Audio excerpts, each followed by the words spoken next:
Fala pessoal, fazer resumo do pregão de sexta-feira, 9 de dezembro. Eu não consigo fazer esse resumo, tá? Gravar esse vídeo no dia do pregão, não consigo gravar sexta-feira, então estou gravando hoje domingo. Então o resultado não está aparecendo aqui. Mas quem está lá no grupo, quem está acompanhando, sabe que eu estopei esse dia, um stop de 150 pontos, beleza? Vamos lá, vamos entender o racional. É de, assim, extrema importância a gente analisar o dia anterior para operar o pregão, tá? Do dia atual. Exemplo, se eu vou operar aqui sexta-feira, eu tenho que analisar o pregão anterior, muito importante. Assim como eu tenho que analisar os outros dias também, mas o pregão anterior, assim, é muito importante, tá? Para day trade. Então, analisando o pregão anterior, a gente vê um vendedor que conseguiu estopar um banco que estava comprado, tá? E aqui ele faz a parcial dele.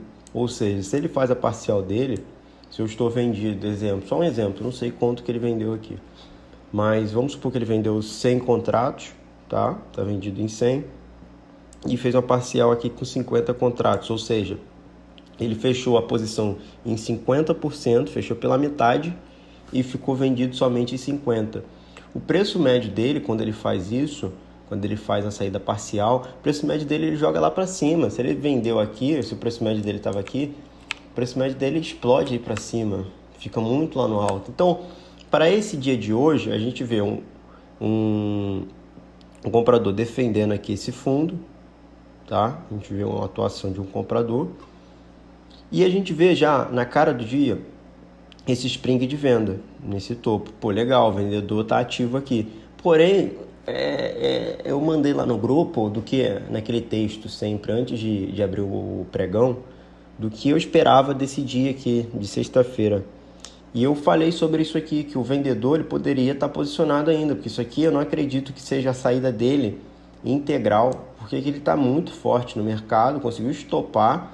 Ele não vai sair com tudo aqui. Com certeza ele fez uma parcial e jogou o preço médio dele lá para cima. Com isso, ele consegue trabalhar no pregão de hoje com muita margem, sabe? Ele consegue trabalhar folgado, porque ele defende posição aqui e o preço médio dele baixa um pouquinho. E aí ele pode defender mais aqui, que o preço dele não fica próximo do preço, sabe? Por exemplo, ele não precisa botar o stop aqui em cima. Por quê? O preço médio dele tá lá para cima, tá lá no alto. E aí ele vem defendendo, né? Aqui, o comprador ele faz a defesa dele, no fundo, interessante. Aqui, o sell side, que é o vendedor, defende esse preço médio dele, mais uma defesa de preço médio. Só que, se ele já fez 3 defesas, o que eu tô esperando? Que ele consiga estopar o comprador. E aqui o preço subindo, vai devagarzinho, mas está subindo.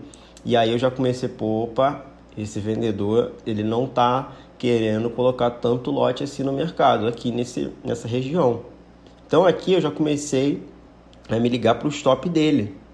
E aí foi meu erro, porque ele estava trabalhando com folga, ele não colocou o stop dele aqui. Entendeu? E aí, nesse rompimento eu comprei e coloquei o stopzinho de 150 pontos, stop curto, porque eu sabia que era difícil estopar esse cara, porque ele fez o preço médio da saída parcial aqui, então ele não ia colocar o stop dele, só se ele fosse muito burro, ele ia colocar o stop dele aqui, entendeu? Só que aqui já eram 1h da tarde, eu esperei todo esse tempo para fazer uma operação. Então, se eu vou me expor ao risco, eu tenho que estar ciente do risco dessa operação, tenho que estar ciente do meu alvo, do meu stop. Então eu coloquei um stop bem curtinho, porque eu sabia que era uma operação assim arriscada, né? Esse comprador ele teria assim que fazer milagre para estopar esse cara. E foi isso que aconteceu, porque aqui nesse order block de 15, no time frame de 15 minutos, o vendedor faz o spring final, tá? Mesmo tendo várias defesas aqui ele consegue fazer o spring final e aí ele decide entrar com bastante lote no mercado, derrubando o preço, tá? Então, eu consegui ter uma leitura clara que esse vendedor, se ele deixou o preço subir até aqui, depois de ter feito tanta defesa, se ele deixou o preço subir aqui, ele poderia, assim, eu falei, pô, esse cara não vai estopar, velho. Ele vai ser inteligente, vai deixar o preço subir mais um pouquinho e vai entrar firme. E aí, eu comprei e botei um stopzinho curto, beleza? Por que eu comprei? Porque isso aqui era meu achismo, tá? Era meu achismo, era meu intelecto aqui estava pensando isso daí, que seria difícil estopar esse vendedor. Só que eu opero o gráfico, eu não opero o meu viés, eu não opero o meu achismo. Porque a longo prazo, se eu ficar operando achismo, eu vou quebrar, tá?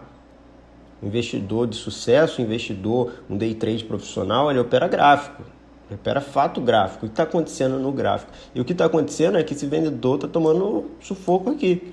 Mas na real, o meu achismo estava certo. Mas a longo prazo, operar o fato gráfico, o que acontece no gráfico, vai fazer você obter sucesso, tá? Então, por isso que eu fiz essa compra, um stopzinho curto, beleza? E fui estopado aqui 150 pontos. E aconteceu aquilo que eu estava achando, que o vendedor não ia estopar e entrar com bastante lote. E eu nem esperava que ele entrar com bastante lote hoje. Para mim, esse preço ia ficar sambando aqui, ia fechar aqui na máxima. E no próximo pregão, no caso segunda-feira, ele ia entrar com bastante lote, derrubar o preço para conseguir sair dessa posição dele que ele está aqui, entendeu? Mas no mesmo dia, né, sexta-feira, ele já fez isso daí. Ele já fez o spring de venda aqui e derrubou já o preço, beleza? Então, se ele está posicionado aqui, isso aqui já é dica para segunda-feira, pregão de segunda-feira. Se ele está posicionado aqui e ele fez o spring dele aqui, a gente não vê nenhuma saída até agora, tá? A gente não vê nenhuma saída até agora. Por que a gente não vê nenhuma saída? Porque a gente não vê nenhum momento direcional contrário. Se ele está vendido, tem que subir reto. E a gente não vê esse movimento. Então, pregão de segunda-feira, em algum momento, esse player pode sair dessa posição de vendido, tá? Se não descer, porque o preço médio dele está aqui. Então, o preço tem que trabalhar aqui para ele fazer a parcial dele, para ele fazer zeragem, né? Para ele sair no lucro. Agora, se o preço já vier trabalhar aqui para cima, cuidado com o stop desse cara, que aí sim ele pode ser estopado. Então, assim, para quem está acompanhando, para quem está estudando firme, está entendendo o que eu estou dizendo aqui. Agora eu quero falar com vocês sobre esse order block, tá? O que é order block? Aqui é um fundo, tá? Nos 5 minutos, time frame de 5 minutos, é um fundo. Então, vem aqui e marco esse fundo, tá? Do dia anterior. E agora, quando eu vou para o gráfico de 15 minutos, onde fica essa linha? Ela fica aqui na mínima dos candles. E na real, o fundo do 15 está aqui, que é o fechamento e a abertura do próximo candle. Então, eu faço a marcação aqui no 15 também. E aí, lá no 5, forma esse caixote. Entendeu? Forma esse caixote. E o que é o order block? O order block é um fundo ou um topo que o candle ele faz um padrão de reversão e ele consegue reverter, ele consegue fazer um movimento assim bastante expressivo, contrário à tendência. A tendência aqui está de baixa e aqui ele rejeita, né? Deixa essa sombra, ó, pavio grande e fecha positivo na máxima e volta tudo, ou seja, aqui ele marca um fundo e aí eu considero isso um order block, beleza? Que nada mais é que um fundo ou um topo, digamos que com bastante lote, com bastante dinheiro, com bastante liquidez, entendeu? E aí eu analiso pelo 15, todos os meus topos e fundos, e analiso também pelos 5 minutos, tá bom? Espero que tenha ficado claro para vocês esse resumo, tá? Do pregão de sexta-feira. E eu já passei uma dica, um insight aí para você operar segunda-feira, tá? Do que eu vou fazer, do que eu espero para o mercado, tá bom? Tamo junto, pessoal. Abraço.